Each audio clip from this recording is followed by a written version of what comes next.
With Dallas sports expert Saad Yousuf. Al's ready to kill the preseason until Pops comes up with a better option. The guys learn that millennials are ruining video streaming, and move over, King of Pop, there's a new champ in town. All that and more this week on Just Press Play. The red wasp is after me. Pregnant ladies and little kids better get the hell out of the way, because I am running. I'm like Forrest Gump, dude. I am running. So... Who also got covered by Aretha Franklin in RSPECT. Find out what it means to me. I want you each to use ombudsman in a sentence next week. I got one for you. My name is Kevin, the official ombudsman of the Just Press Play podcast. You like apples? Hello, we are back. The tripod is back. It was for all you Seinfeld fans out there, a little reference there. But yeah, we're back. The tripod was falling over a little bit because we didn't have Pops on, but he did give us with a little call in and his Joe Buck rendition. But we're back. What's up, guys? First time caller. What's Not up? much. What's up? Feel like I talked to you just like yesterday. Yeah, right. and as you know, if you listened to last episode, people have been asking me. I don't know why. I guess because talking to a mic about sports, sometimes people act like I know what I'm talking about, and that's where they're wrong. I don't know who to bet on. But I know where I should bet, and you should all bet at MyBookie. That's what the podcast is brought to you by MyBookie. And yes, sir. The thing is their reviews. If you look them up if you just type in MyBookie on Google and you look at their reviews, they're all good reviews. They're trusted. It's the best bet this season. And with football rolling around, I mean, it's time to get your parlays. Patriots will cover, Cowboys won't because they never cover. And then Eli Manning's bound to throw a pick six, which they'll lose. So there you go. There's your first parlay. But yeah. Hey, is that a MyBookie with a Y or an IE? IE. It's MyBookie, BOOKIE. Okay, .ag. cool. If you're going straight to their link, it's .ag. What is it? Agricultural? What does AG stand for? Well, they didn't tell me that. They didn't let me know. They just said originally it was for betting on cow races, and so they've eventually expanded into sports with the whole New Jersey laws. It's ag stuff. It's ag stuff is how it started, but now it's gambling. So, right. But yeah, if you're looking for somewhere to go bet and you can't make it to Vegas every single time you want to, then hit up MyBookie. It's the way to go. But and I mean, who can? Who can make it to Vegas? I try. Well, I try. Well, but I I've guess never been. So Pops is up there watching the Dallas game in boxes, calling in from Jerry Jones's suite or something. So maybe you can. Next door. Oh, okay. To Jerry's. You couldn't quite keep up with the Joneses. But. His name's really Gerald. I think it's like Gerald Jones. Actually, Jerry for dropping short. Knowledge on us. Huh. I mean, hey, it's just people in the know. I mean, well, when you're sitting in his box, I guess you learn those things. I'm next door to his box. Get it right, guys. I'm next door to his box. All right, well, let's get into the episode. We got I think it's going to be a fun episode. We got for all you other millennials out there, I think the narcs are onto us. They're a little late, but they're onto us. We'll get into that a little bit later. Plus, a huge announcement from one company about some streaming stuff. I really want to get into. I think LJ will enjoy that. But I want to go straight into Dad. Me and LJ kind of already did some best and worst of the week. If you have some, LJ, feel free to add. But so as you know, Dad called in from the Cowboy Stadium and he saw week 3 of the preseason. That's the dress rehearsal game, right? That's when the starters play at least a half. So Dad, let me hear your best and worst from the Cowboys Cardinals game. Besides their atrocious offense, what's your best and worst of the week? Well, let's see. Cooper Rush. Let me think. What would he be, best or worst? No, he was really good if you were wearing red Sunday night. If you're into watching Cooper Rush and Rod Smith and isn't it Rod Smith? Is that right? Yeah, that's right. It's not the Rod Smith that played for the Broncos. Okay, no, it's not the Hall of Fame. Did Rod Smith at the Broncos? Didn't he get in the Hall of Fame? Oh, I don't think so. I think he might be the only undrafted, or no, he made a Pro Bowl or something. Well, he also or the leading receiver. He's the leading receiver for the Broncos. He's not in the Hall of Fame, and I think he absolutely should be. I think it's a question. I think it's a question, but if T.O. took a couple years to get in, then Rod Smith definitely needs to take a couple years to get in. Yeah, that's fair. I think the difference is Rod Smith was not supposed to be anything. Homerism. T.O. is definitely a better receiver than Rod Smith. Well, no, but that's not my point. My point is that Rod Smith was not supposed to be anything, and he walked onto a team more or less. Like it wasn't. And he ended up with, leading the league in receiving yards for a handful of years, and he holds the Broncos all-time record in receiving yards. Like he's got a career. Still lives in Texarkana, doesn't he? Yeah. Oh, by the way, does anybody know where Rod Smith played high school football? High school football? I do not know. High? Somewhere close because his dad. Arkansas High, Texarkana, Arkansas. Yeah. He got a big win Friday night, past Friday. Yeah. But yeah, was it Rod Smith or was it? It might have been McCaffrey. What was the one that had to cut their shoe? Or allegedly, really that was McCaffrey. He was faster because he wore smaller shoes that his toes hung out of because he cut the holes in it. That was the story. Easy Ed. That was Ed, right? Christian's dad.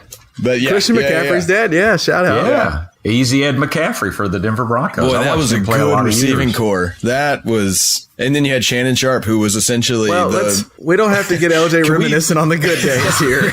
Like nostalgia. Good Lord, he's waxing nostalgic. Now Shannon Sharp can live in 98. I can live in 98. Am I right? Yeah, true. Well, he's making $100 million to live in 98. Yeah. Well, so Dad, we can get back. Rod Smith, the running back, not the. Right. Yeah. Oh yeah. Okay. Then you watched the Cowboys so I believe when at the game you went to week 3, which normally is the dress rehearsal. I'm getting ready. Okay, so I've been there. I've got my drink.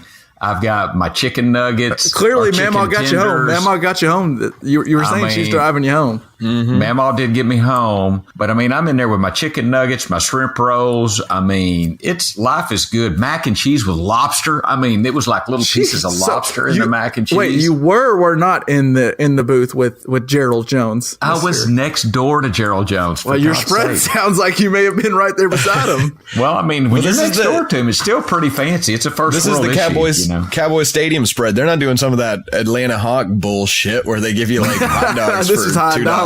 Yeah, y'all were talking about. I heard y'all talking about those drinks or whatever. You know how much a drink cost me? Nada, zero, nothing. I just asked Teresa to fix me one. I said, Teresa, can I have a drink? She said, yes, sir. What would you like? And I was like, well, I'd like a Tammy Lou. You know what a Tammy Lou is? What is a Tammy Lou? Why don't you enlighten us? It is a Tito's vodka, club soda, splash cranberry. That's what a Tammy Lou is. You did sound like, you didn't sound inebriated, but you sound like you had a few Tammy Lou's in you when we got I had a few Tammy Lou's, a few chicken nuggets. Yeah. A little bit of mac and cheese. The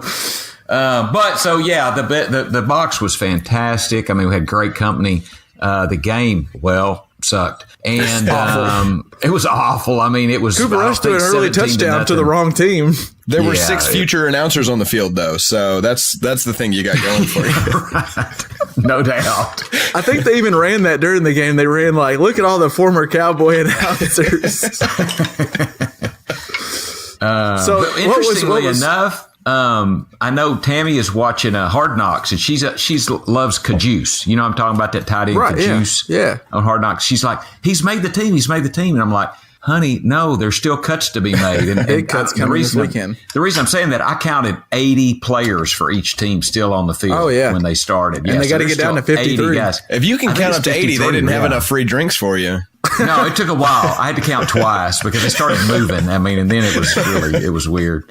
But it was a good time. We got home about 1:00 in the morning. So that gets me to, I kind of wanted to bring up a little bit here.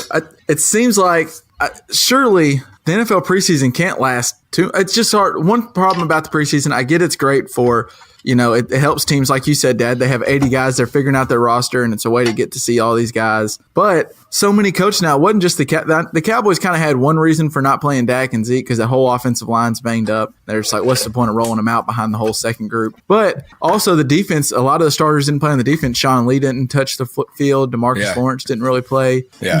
And we'll get into it. We talk about the game more and with our interview with Saad Yousuf, and boy, he makes me happy getting ready for this regular season. I don't know if it's false hope, but the Cowboys didn't play a lot of starters, and the Rams didn't play any starters in their week 3. They haven't played Todd Gurley all year. I was in the house all weekend, so I was like, I'm going to watch NFL Network. I'm going to watch all those reruns, watch the first half, all these preseason games. And so many teams are just like the Packers didn't play Aaron Rodgers at all in their week 3 preseason game. It's the right McCarthy answer. said it's because he doesn't like that field. But yeah, why do it? Why risk someone being out for 6 weeks or maybe a year? I agree. I think like you could probably say 80% of the time the winner of the Super Bowl is the healthiest team in the NFL. And right, that's so the big. What's the best ability, Dad? Availability.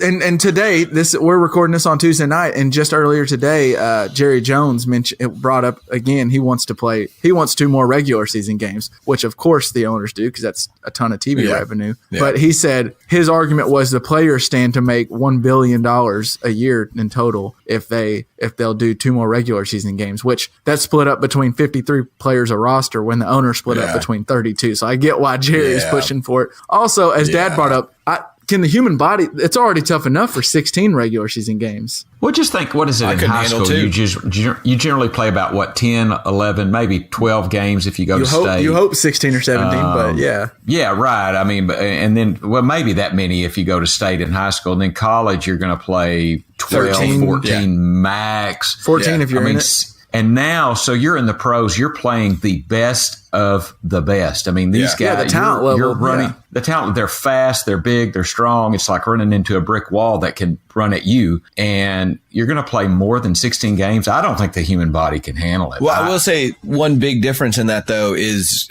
your job when you're in the NFL is to make sure your ankle doesn't fall off. And you spend, 16 hours a day working on that. And in college, your job is to pass, chemistry, and your job in high school is to pass, AP algebra or whatever. So I get that. I get that to an extent, but like it's supposed to be. That's why the scholarship is so valuable, right? That's why we pay them in this amount of money. Yeah, and the thing with like Dad's saying though is in college you do have the games where you play, St. Mary's you play Bowling Green. And what is the roster limit in college? I mean, so maybe you need to raise the. So maybe you need to raise the roster limit to let you play more, have more depth. If they're going to go more games, they definitely need more, a bigger roster. I support that rule change. Yeah.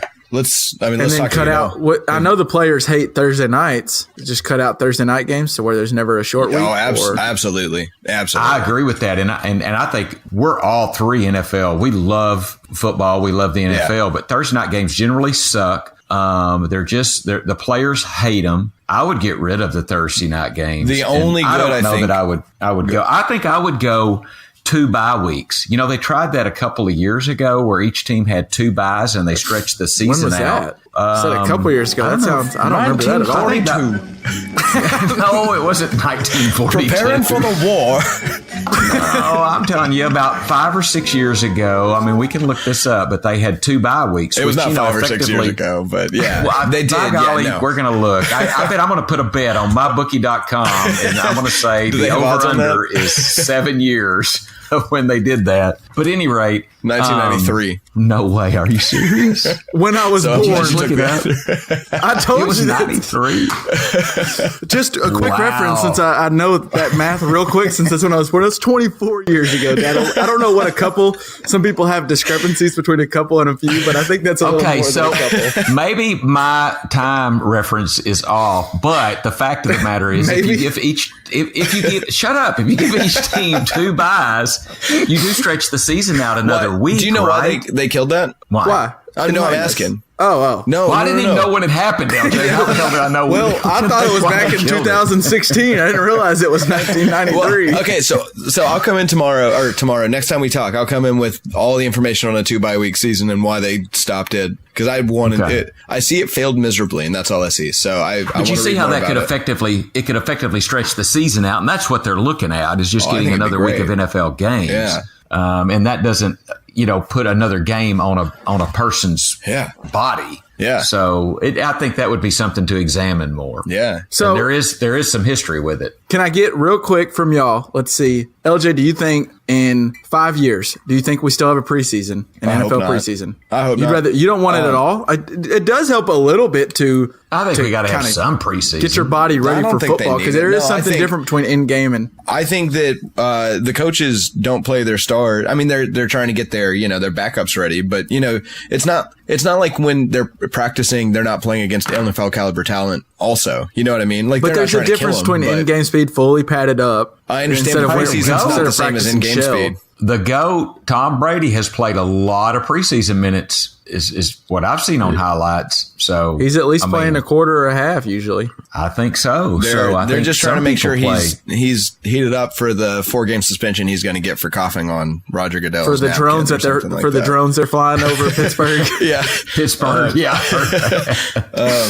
I just think I think that most coaches don't see it as a useful thing. I think the only reason we keep it around is because it's some football to turn on. And if they went with a 2-by-week season and actually spread out, you could probably spread it out two weeks if you did it that way, instead of just one. And then you have, I just think that would make the world get their football early, but also get stars starting out. Yeah. You stretch out the regular season. So you do, not only do you have more games, which is more revenue, but then if you do those bye weeks like that, maybe the regular season's longer just as amount of weeks. And so you get to be like the NBA. The NBA, those games don't really matter as much at the beginning, but we still watch them. Well, you probably don't know, but I mean, I'm still tuning in to Thursday night. So I understand. I think it makes sense logically. I just think you got to give the players more. Dad, what do you say? 5 years preseason or no? Yes, I think they'll have at least 2 preseason games. I really do. I don't think they can't do away with the whole preseason, but I think they might get it down to 2. I hope they don't. I hope they don't change it. I hope they give 2 buys. But I'm with Dad. I think LJ. I just think there's no way you can completely cut out. There's a way, but if you completely cut out the preseason, Watch this year when Todd Gurley, who hasn't played at all in the preseason, and Le'Veon Bell, who's doing his holdout, he hasn't played at all in the preseason. I wouldn't be shocked if one of them do some nagging, like a soft tissue injury, like a hamstring or something, where there's just a difference between when you get in the real game and the practice. There's just a difference. Maybe, but also how many opportunities you're going to give Thielen to tear up an ankle like he did today. And it sounds like he's going to be okay, but these. I mean, you look at the OTAs, Redskins. Darius Guys tore his ACL. I mean, the rookie running back. He was going to be the guy. Yeah, cut the preseason. Get him. Let them warm up on each other. I don't know. Understand I definitely understand both sides. I think the only reason it's around is because people itch for football so badly that by the time, August rolls around, people will watch anything. They'll watch Canadian football. Kevin can attest. Well, it works. So I am watching preseason. Like I spent all weekend, a lot of the weekend, like I recorded the games that came on at like the reruns at 2 and 3 that play on local channels just so I could watch like the first quarter game because I'm not going to. It doesn't feel like football to me. It occurs to me that NCAA preseason is Arkansas is playing Illinois State or Northern Illinois State this week. I mean, that's their preseason game. So just schedule the Browns can't play everybody week 1. So let's go ahead and with that, let's talk. I know, Dad, you went to the preseason game, but we had Saad Yousuf, who was also there. He covers the Cowboys for The Athletic. He joined me earlier, and we talked a little bit about the game and what we think the Cowboys are going to do. Yeah, he gets to bring his laptop in, so he doesn't have to do it from a phone like Dad did. Because he brought a hat and a clipboard. Lessons learned. Yeah, tweed hat and a clipboard, right. All right, let's get to the interview with Saad. All right, and joining me now is Saad Yousuf. And Saad, you cover all things Dallas for The Athletic, but I guess right now specifically, it's football season's gearing up, so the Cowboys. And you were at that abysmal game last night, were you not? Yes, I was. I mean, it was a tough one to sit through, but I was there. I was at the one before that too. The one before that last week was a little bit better of a football game, but yeah, I mean, preseason is still preseason, Yeah, it's hard to, and by the way, thanks for joining me here. Absolutely. But it's hard to really get a gauge on preseason, but so far, 0-3, the Cowboys haven't looked so good, and now I don't think you're going to see hardly any. You won't see any starters in the next game. But what was the one takeaway I got? If there's a good takeaway for Cowboy fans, would be I think there's some serious potential on the defense. What did you see? What was your takeaway from the game? Yeah, I'd agree with that, especially the young talent that they kind of gambled on. And Jalen Smith was the obvious gamble, and he's looked really good in the preseason and throughout training camp as well. Even the practices here at the start in Frisco, he's very explosive. Everyone that we talked to are kind of hyping him up as the Notre Dame Jalen Smith, which I think is a little bit dangerous to go there. But, I mean, Jerry Jones is not one to mince words when it comes to hyping up the Cowboys. Right. And so he's been pretty adamant that this is Notre Dame Jalen Smith. And then Cheeto Awuzie, the corner, he's really coming to his own. He's looking like a legit number one corner, at least for this team. And now we'll see if he's a legit number one corner in comparison to the rest of the number one corners in the NFL, meaning if he is who we saw yesterday, if he is a Patrick Peterson caliber or someone like that. Patrick Peterson, obviously, probably future Hall of Famer, so I wouldn't go that far, but just a legit number one corner. I think Cheeto and Jalen Smith have been the two really shining stars, not just on the defense, but just of Cowboys preseason in general.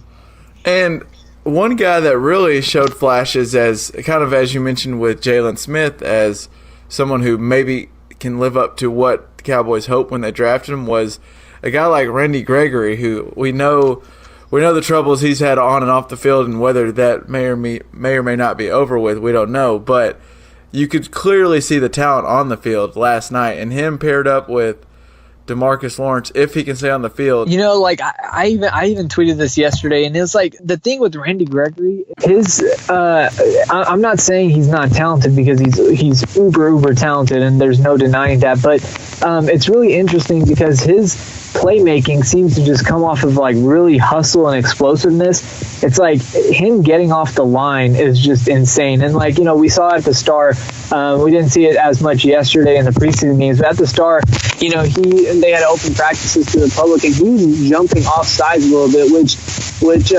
you kind of, you don't want that, obviously, but that just goes to show he's anticipating snap counts. He's getting off the line of scrimmage really fast. And then yesterday you saw the combination of, he got off the line on that 3rd and 10, was getting around the tackle. The running back tried to chip him. He spun inside and sacked the quarterback. And that's kind of Randy Gregory. And the interesting thing is Randy Gregory also got the start yesterday, which was probably the most interesting thing about his night, because a couple of years ago when he came into the NFL, he was mostly utilized as a third down, passing down pass rusher. And then that was the same last week against the Bengals in the preseason game. But yesterday he started the game at right defensive end. So that's really interesting, because that pushes Tyrone Crawford downside like DeMarcus Lawrence. And I think what everyone's not rightfully missing out on right now is David Irving. And if David Irving comes back, and if it's David Irving, Tyrone Crawford, DeMarcus Lawrence, and Randy, probably and that's kind of what I agree with you. A guy that you're not thinking about just because we haven't seen him as much, but David Irving at times has been a tear on the defensive line. And then you're mentioning all of that with you're putting some athletic guys down there in the interior line, and then we're not even bringing up. I know Taco Charlton's had some ups and downs, but he's still a talent. And if you can, we saw with the Eagles last year, what made the Eagles so good is that they were able to rotate almost whole different levels of the defensive line. They could bring in a fresh guys each possession. And it seems, and maybe this is optimistic, but it seems like the Cowboys may have that kind of building with a group of guys, which that's what Rod Marinelli would love, to just be able to rotate in and out tons of different guys to rush the passer and keep them fresh. And I think I'm with you. I think that could be a real strength of the defense.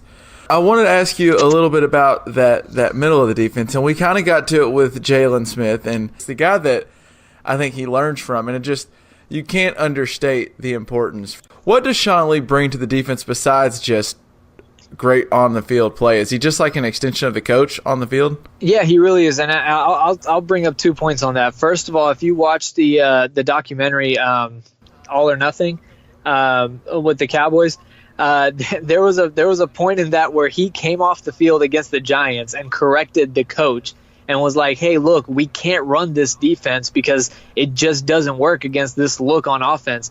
And that kind of defines Sean Lee. Now, for me, I was a little disappointed. I'm like, that's more of an indictment against the coaching. But, I mean, still, Sean Lee is that much ahead of the game. And then the second thing is last week after the game, not yesterday, but the week before when we talked to Cheeto after the game, he said Sean Lee is just a computer. And that's the exact word that he used. And I think that's a pretty fair assessment of what Sean Lee is. He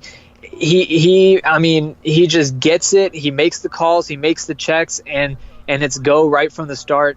And looking at the linebacking situation overall, it's really interesting because the Cowboys, their defense is a 4-3 defense. But the thing is, not only just the Cowboys, but most of the NFL doesn't play base defense as much as they used to. So they're not really playing a 4-3. It's usually nickel and dime. And what that means is that instead of 3 linebackers, there's usually 2 playing. And honestly, right now, there's probably 4 legitimate linebackers who can be on the field, and the Cowboys could have a good defense. And that'd be Sean Lee, Jalen Smith, the potential of Leighton Vander Esch, what the Cowboys think they have in him, not that we've seen much from him. And then Joe Thomas has really burst on the scene, and Damian Wilson has been great as well. So that's 5 guys who are pretty good, with Sean Lee, of course, being the cream of the crop. But it's really interesting because their defensive back situation isn't as deep. Cheeto's great, Byron Jones is great, but I'm sure you're gonna want to get into the safety position, which is absolutely not great. And so it's like, do you want to bring your 4th or 5th string safety on the field and keep a really talented linebacker off because you're going to play nickel and dime, or are you going to just roll with your base defense and let 3 linebackers play? That'll be a really interesting dynamic once the season gets started, to me. Well, all right, let's go ahead and get into it then. The question everyone wants to know is that safety position. That's the one the Cowboys are lacking. So it's the big elephant in the room, Earl Thomas in Seattle. Is Dallas going to make a move for him, or is that just a hope by the fans? What can you tell me on that? It's definitely mum right now, and people Cowboys fans keep saying as they see these safeties go down, they're like, okay, well, now it's time for Earl Thomas. But the thing is, the reason Earl Thomas isn't already here is because the asking price for Seattle was too much.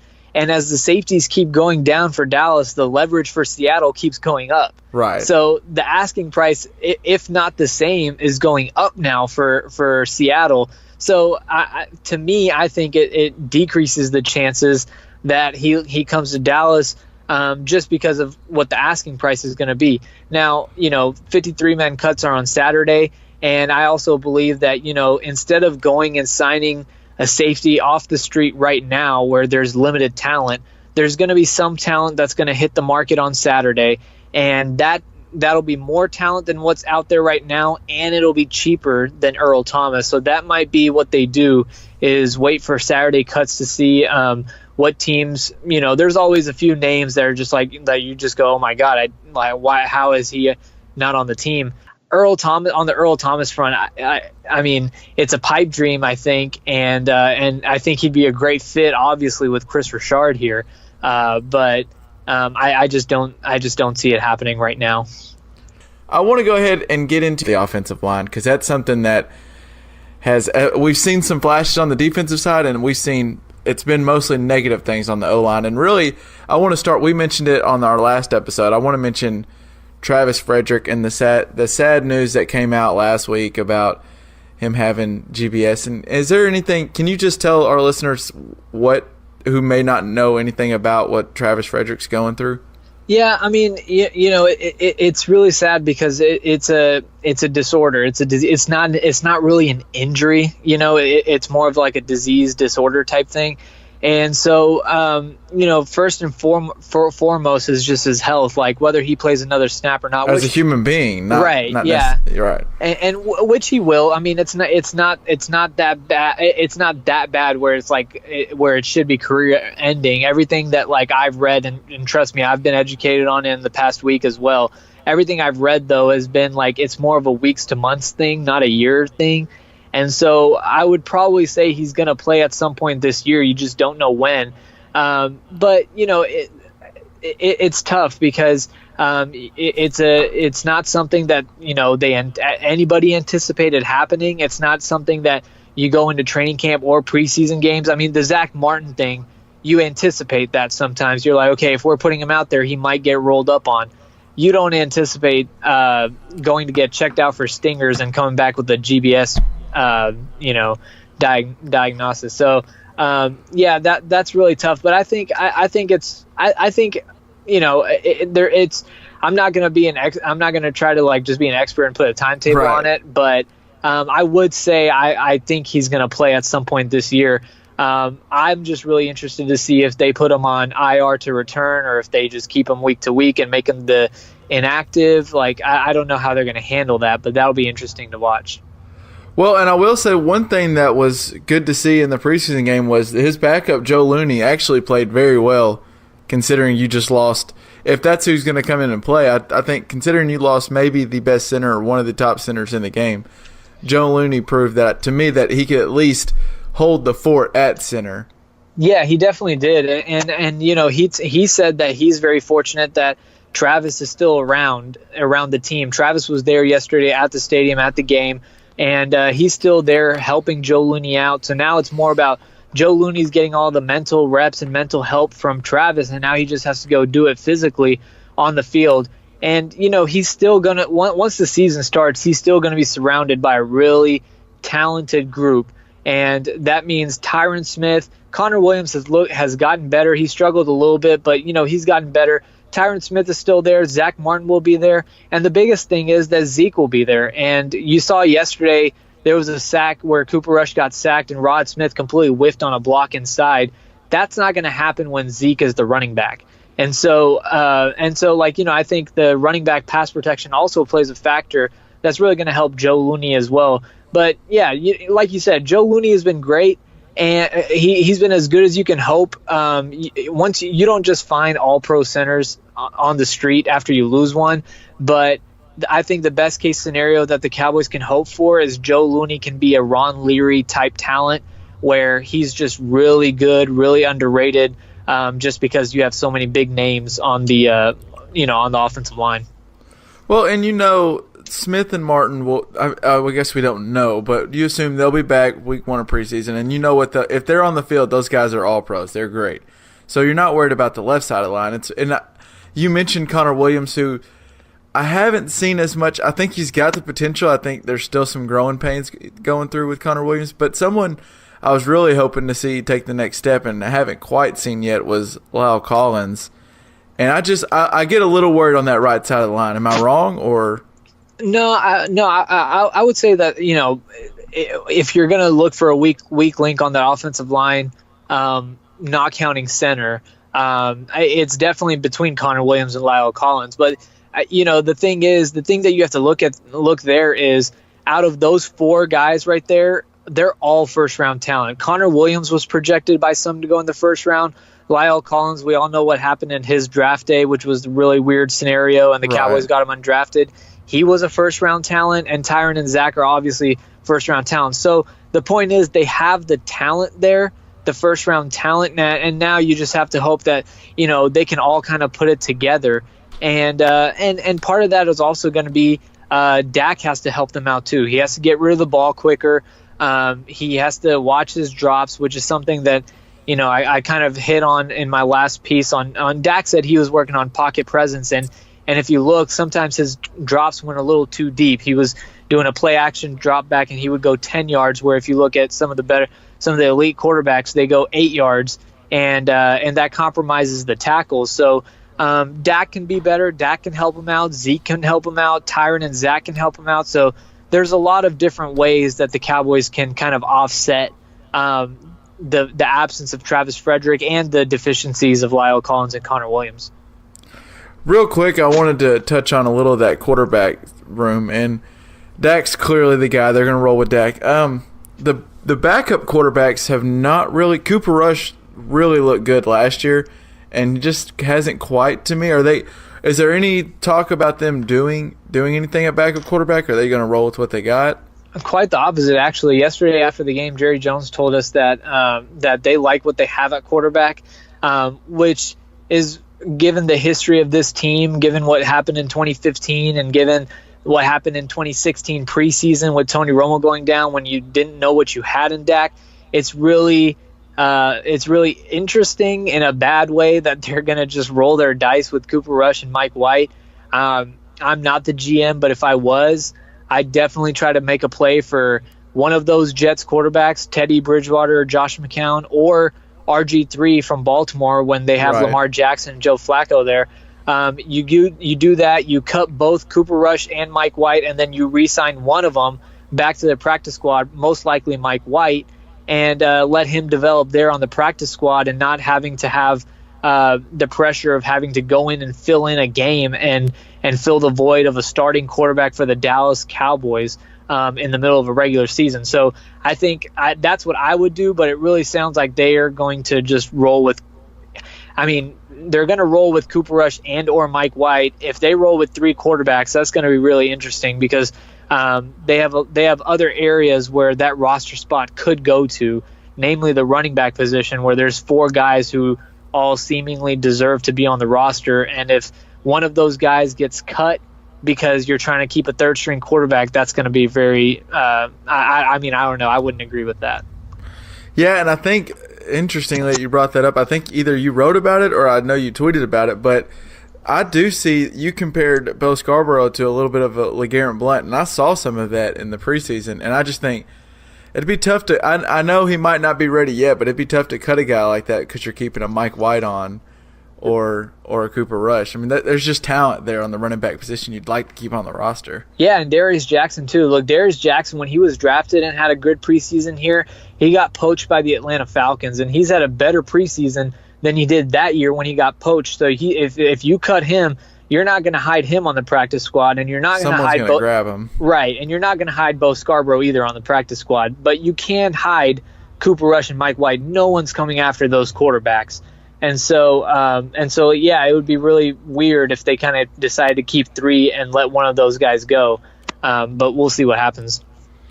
All right, I want to take a little bit of turn before I let you go. Since you cover Dallas sports, and you've seen your fair share of Dirk Nowitzki, and I just think it's interesting. Today, news just came down that Manu Ginobili retired. So if you would have asked everyone back in the day when the rivalry was really hot between the Spurs and Mavericks, who would have thought Dirk would be the last man standing between Manu, Tony Parker, Tim Duncan? The guy just never goes away, does he? No, I mean, obviously Tony's still in the NBA, just not in San Antonio. Right. But yeah, no, you're absolutely right. Look, I wrote about this I think it was when free agency had just started, and it kind of applies now too, that every time something like this happens, whether it's DeAndre Jordan leaving the Clippers, whether it's Kevin Durant leaving the Thunder, whether it's Manu retiring, whatever happens, we're always reminded of just how great Dirk really is. And it's kind of insane. Like when you think about it, he's just in a class all of his own. Just like he's actually still a really efficient basketball player. Like he's a contributor to this team. It's going to be really, really intriguing if in his 21st season, Dirk Nowitzki can legitimately be a six-man of the year candidate, which I wouldn't put it past him. If he does come off the bench, like last year, he had shooting percentage-wise one of his better years. He was knocking stuff down, and so you're right. Like when you look back at those rivalry days, when these guys were squaring off.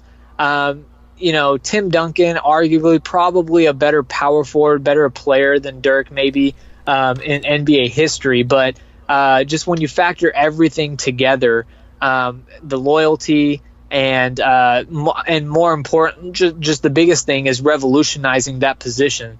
There was no stretch four before Dirk Nowitzki. There was none of that. So what he did there and the fact that he just keeps chugging along, people compare him a lot to Kobe, but people forget Kobe demanded trades. There was tension with the Lakers. That's never happened with Dirk. Like Dirk has just always been here, and yeah, he won the title, but that was all.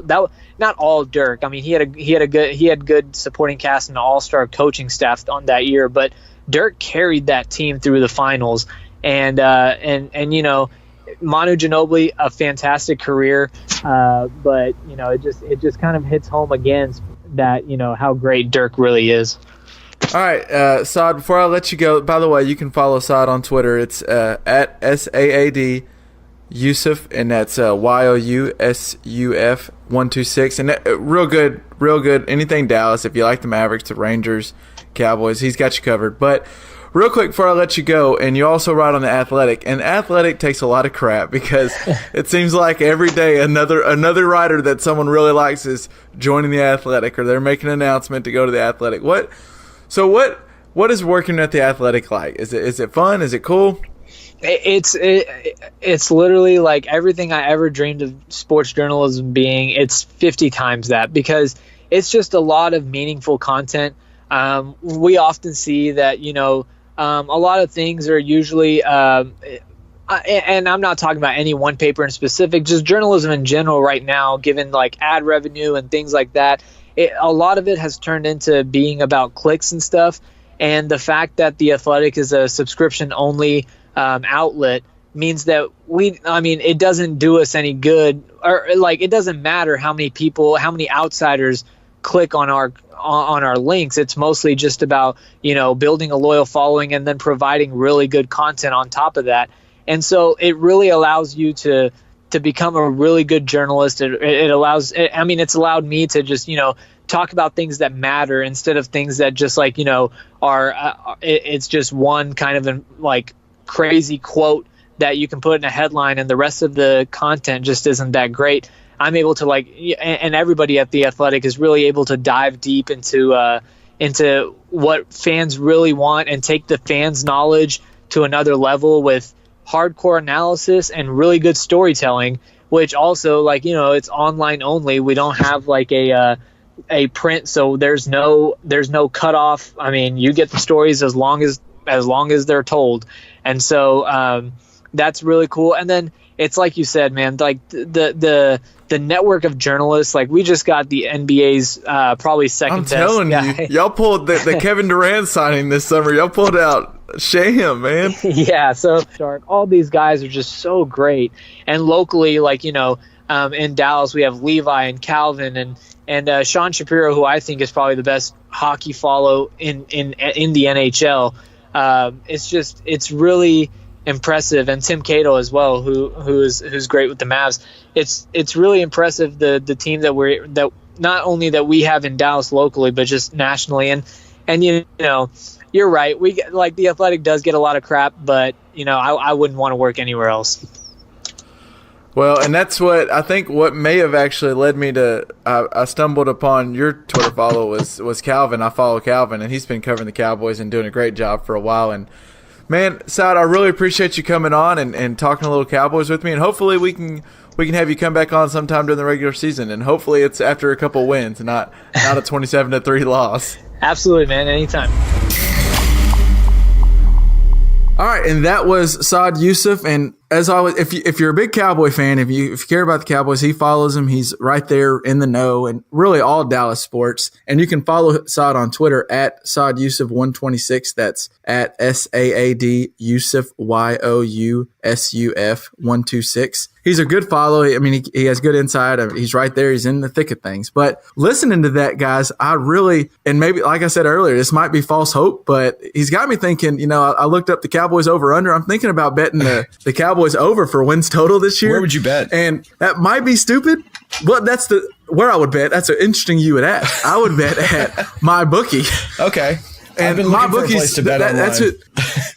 Well, the Just Press Play podcast is presented by MyBookie, and it's the best place to go if you're going to bet online. I don't know who to bet on necessarily, but I know who to bet with. And with MyBookie, you play, you win, they pay. They got live in-game betting, the most rewarding player perks, and they actually, Dad, for fantasy, I know we're all big fantasy guys. If you want to, you can go on there and say like Dak Prescott's over/under is set at 16 fantasy points, and you can bet the under if you want. Like if you think he's just going to have a dud. So they have it all. You can bet anything. anything. I mean, you can bet just about anything you want to bet. Could we do the Shoot, and it's not even sports. Like they have like reality TV. You can bet on The Bachelor if you watch The Bachelor. they do the cow races still? You can bet on anything at MyBookie. Well, I think they may have moved on from the ag part of it. It's MyBookie.ag, and I think they moved on from the ag part. But that might be. So remember, we do the prop bets every year. We always talk about the prop bets. That might be a good place to like challenge your medal against the JPP squad. I don't know. We might Absolutely. Well, yeah.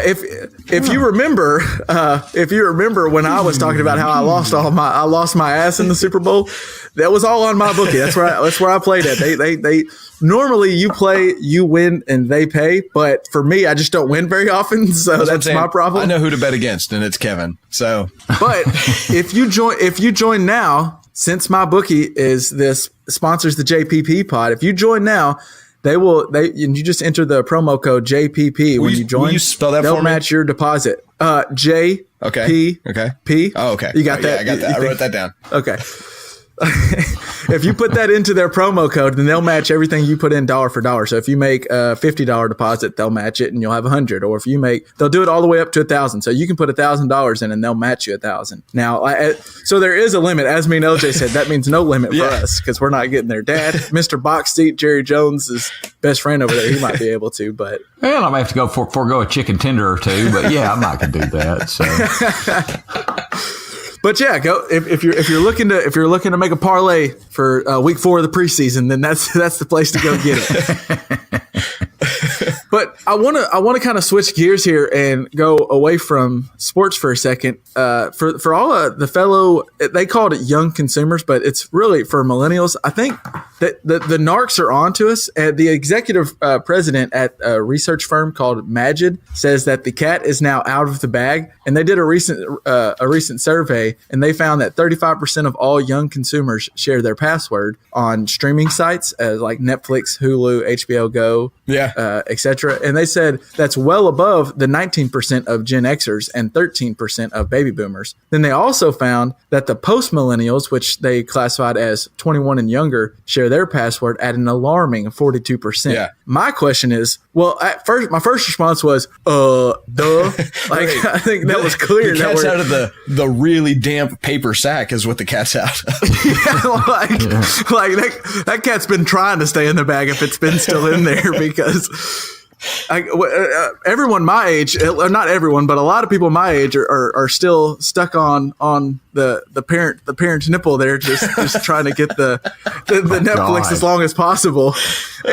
But my question is, how do they figure this out? There's some, if they would have put a survey, it was like, do you pay for your Netflix? I'm not answering yes to that or no to that. Well, some narc's been out there talking to us just face to face, and they're keeping a category. That's why it took so long. No, it's pretty easy though. It's in a hypothetical situation. Let's say I use Dad's DirecTV account to watch HBO Go. Purely hypothetical. Hypothetically. But if that were to happen, then HBO has the stats for whether or not their show is being watched in Texarkana, which is where the bill is paid, or in Chicago, where the bill is not paid. And so they can tell pretty clearly that if, say, Dad was watching Game of Thrones an hour ago and I'm watching Game of Thrones now, that clearly he didn't fly to Chicago to watch the second half of the episode that he was watching. So it's pretty easy to tell. So why haven't they already made it to where he can only access it from his IP address? Right. Why don't they just do one IP address? I think people, well, first off, it would be, well, I might go to my cabin and want to watch it. So yeah, you might be on a plane and want to log in on the internet, the plane Wi-Fi, or on my iPad or something. Exactly. Sure. So there's all sorts of little barriers, and then the other thing is, I think that they kind of plan a little bit of that. Like they're aware that that's going to happen. They just hope it doesn't get too bad. And that's why I think Netflix is, they have the different amount of TVs you can watch per account. So if you pay I don't know the it'll numbers, say that you're already viewing on 2 screens. Right, but then you can also me the other day because upgrade to 4 screens or whatever. Well, not that I'm on Dad's Netflix. Right, I would plead the fifth. Hypothetically, I plead the 1, 2, 3, 4, 5. So And this was an article in Forbes that had all this, and their point was that that's what Bob Iger, the CEO of Disney, his biggest. They've recently done a bunch of purchases, and they bought over 21st Century Fox, and the main point was to take over Hulu and have that under their umbrella. And they've already rolled out ESPN Plus to where that's the only place you can get the like 30 for 30s and some exclusive content. And they're going to roll out the Disney thing to try to rival Netflix. So they're getting ready for this, and apparently the article said that Hulu loses an approximately $1 billion a year in revenue to people sharing passwords, which sounds crazy. But here's what does Netflix cost? Isn't it like $10.99 or $11.99? I think they went up to $8.99 or $9.99 or something. It depends on the subscription that you pay. If I think it's 2 screens, non 4K but still HD. I think that's like $8.99, and then if you're 4 screens 4K, then you're looking at like $10.99, something like that. Well, I think mine is, I want to say it's $10.99 or $11.99. But what I'm interested in knowing is, so what if it's the whole kind of supply and demand deal. I mean, if they cut the price to $8.99, but they would get 1 million more subscribers,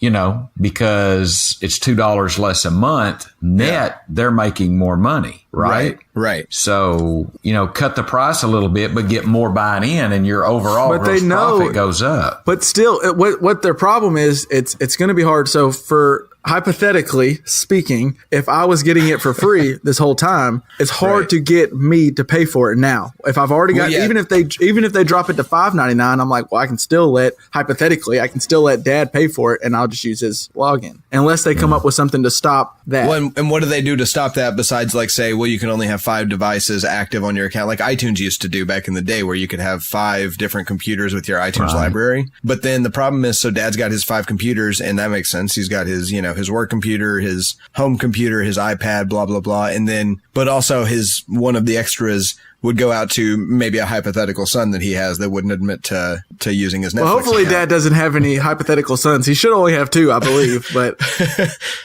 Well, this is a hypothetical. Well, I'm telling you, call a lawyer in here or just to make sure that we don't incriminate I think y'all should anybody. shut up in case there's any hypothetical Netflix executives listening. Either way, our phones have been I think listening that to us this whole time. We've got into that.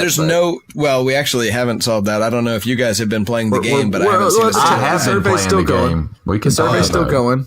Anyway. Well, we got to talk about it carefully because I don't want to put it on the internet. But yeah, I mean, I think there's no way to fix it without either going hardcore about it or just hoping that people. I think one of the things that Netflix and Steam, which is like one of the best game buying platforms on the internet, have taught the world that if you make something affordable and Spotify and all of them do the same thing. You make something affordable and convenient, people will pay for it. These groups have kind of killed piracy. And so, now at least, even if some people are stealing the content, they're still, getting viewing statistics on people and seeing, will a show like Stranger Things, if we have another show that's similar that we want to come out, who do we advertise that to? Do we advertise that to people that are, 17 and older, blah, blah, blah. And they get like really valuable information, even if you are stealing their content. And, at least it's better than piracy. So yeah, I don't think they lose what they claim they lose. I think that's the same as like, that's like when the NFL owners are talking with NFL players and they're feeding them a big crock of BS. Just you can always claim a debt. So. Before we get out here, we always touch on what we're listening to, but I kind of wanted to touch on some music news. So the King, his album's back there behind you. But what was Michael Jackson called? The King of Pop? Is that King of Pop? Yeah. Well, it's time for the King of Pop to move over because the top selling album is no longer his. The Eagles, baby, the best of Eagles moved up to number 1. What have you say about that? I mean, what a great album. That album's been out since probably the late 70s. Well, we know you're bad about recalling. A couple years ago, right? It came out a couple years ago. No, I said late 70s. I mean, y'all weren't even an idea in my mind. Hey, like my dad was born in 42, or I think he was 44. So still, okay, even I'm not that old. But Hey, the Eagles are on my Mount Rushmore of bands for sure. I thought that was amazing to see that they finally overtook Michael Jackson for best-selling album. It's a best-of album, though. It is a best-of. Does it count? Does it count? Because Michael Jackson had an album, and they did the best-of album. I think that takes away from the... I think you subtract 30% off of the album sales as far as records go. It's an asterisk. It's a Barry Bond asterisk. I hear you with the best. They didn't take steroids. I mean... Well, no, that is steroids. That's literally performance enhancing. That's picking the best songs off of every album you've done up to that point. That's album enhancing. Yeah, you're picking up, picking and choosing. Yeah, maybe I just got a point. I think that's full of bullshit. But I mean, it's a great. Hey, the Eagles. It was a great album. It's a great album. I hear you. I'd put Hotel California. That is an album, not a greatest hits. That is a real, honest. Well, and that's what's crazy. I would put that against any album, anytime, anywhere. Hotel California by the Eagles. To go with what you were saying, the best album. To go with what you were saying about they're right up there as far as best bands ever. That now, with that album moving to 1, which this was already true, but they have 2 top 4 albums because Hotel California is number 4 best selling all time. So they have the number 1 and number 4. That's pretty dang impressive to have 2 albums, which as LJ says, one's not a real album. It's a best album. One with a little star by it, but yeah. I bet they still got money in their account by selling that, Barry Bonds got paid too, but it doesn't mean that, All right, well, so that natural segue to what and you could say this and I wouldn't fault you, but what have you been listening to, Dad? You've been on a road trip or just in general? We hadn't heard from you in a while. But I've been listening to something a little different. India RE. I got on India RE the other day. Right. And what was the one I got on? I think it was Love and Testimony 3, or I can't remember the one that's Am I My Brother's Keeper? Y'all know the one I'm talking about. Yeah. I don't remember the album exactly, but really got into some India RE song. Oh man, there's so many. I'm Not My Hair, probably. That's probably my favorite. It's just so much fun to listen to. Now, that wasn't on that one. That was right. Yeah, Akon sings on it. That's a good song. Yeah, I'll find some India RE and put on. But I just kind of got into a little soulful India RE lately. That's what I've been listening to. All right, and not a problem. LJ, what have you been? What's been playing in your ears? Anything? Well, so Hannah and I have concocted a game. There's this song called 128 Series Part 2 by a group or a DJ called Filament of Sleeve, and it's essentially a fast hip hop beat. And so we now will listen to it on repeat and try any song that we think we know really well. We'll try to rap or sing along with this. And it's really challenging because it's very fast. And so so that's what I've been listening to is we've been playing this game every time we get into the car of me What's trying it called to rap again? a milli. 128 Series Part 2. Because I kind of want to try. I think this game would be fun. It is fun. We 2 hours the other day. We were just sitting in the living room, and she was like, "Whoa, wait, let me try this song." And I was like, "Okay. As soon as you get done, I got another one." And so we were just trying to. It was fun. All right, and you should hear me try to hit a milli. Can we record it? We might have it like the outro one day. Is LJ doing a really fast? We'll see. Yeah, until I get to the chopper part, and my tongue doesn't keep up anymore. But yeah. So what I've been listening to this week is this should be a sponsor of the show because we mention it once a week. But I got into another Tiny Desk, and it was because I follow. We've mentioned him as one of my what we're listening to before, but Anderson Pock. I follow him on Twitter, and the other day, I just saw this tweet. He was doing question and answer, and someone asked him, "What's your favorite?" Because he's a fan. He's always talked about how he's a fan of Tiny Desk. He's been on there, And they were like, "What's your favorite Tiny Desk?" And he said, "Nick Hakim." I'd never heard of him, but he just had it wasn't even like he thought about it. He just Nick Hakim, period. So I was like, Isn't that such a good feeling? Yeah. Now, you never heard of this guy, but you're going to have an experience because I favorited the tweet. Taste. Yeah, I favorited the tweet. I was like, yes, I will do this. I will sit down and I'm going to listen to this and we'll see how it goes. Yeah. And I loved it. It was great. He's got a really good voice. There's a bunch of instruments playing like there always is on Tiny Desk. It was really cool. So then I went and checked out I'll put his Tiny Desk in the show notes if you're interested in checking it out. But also then I checked him out on Spotify and I listened to just one album so far, but Green Twins was the album name. Okay. And it's Nick Hakim. It was really good. I really like him. He's got some soul. He sings. He's almost got a little R&B to him a little bit. He's a white guy, but he's got this nice R&B sound with the guitar. It's really good. Awesome. So, yeah. That's what I've been going with. That's the best feeling in the world is anticipating some good music. Anticipation is a good feeling, and when you tie it to music. Yeah, because I just favorited the tweet and was like, I couldn't do it then. I was doing something, but I was like, this will happen soon. And so like I got home like a couple of days later and I was sitting there doing nothing. I was like, oh. So I pulled up my phone and I found what he said because I couldn't remember that name. I was like, Nick Hakeem. I typed it in. Just let it play. Just press play. That's all I did. Just press play. That's all you did. Mm-hmm. So I think that does it for this week. I think we're going to call it a quits. We will have a poll question up. We'll figure out what it's going to be. I'm not exactly sure what it'll be, but we'll have it up. And as always, you can find that on our website with the show notes at jpppod.com. Is it podcast or pod? Jeez. For real? Cut his pay. LJ, I don't know what he makes, but cut it 30%.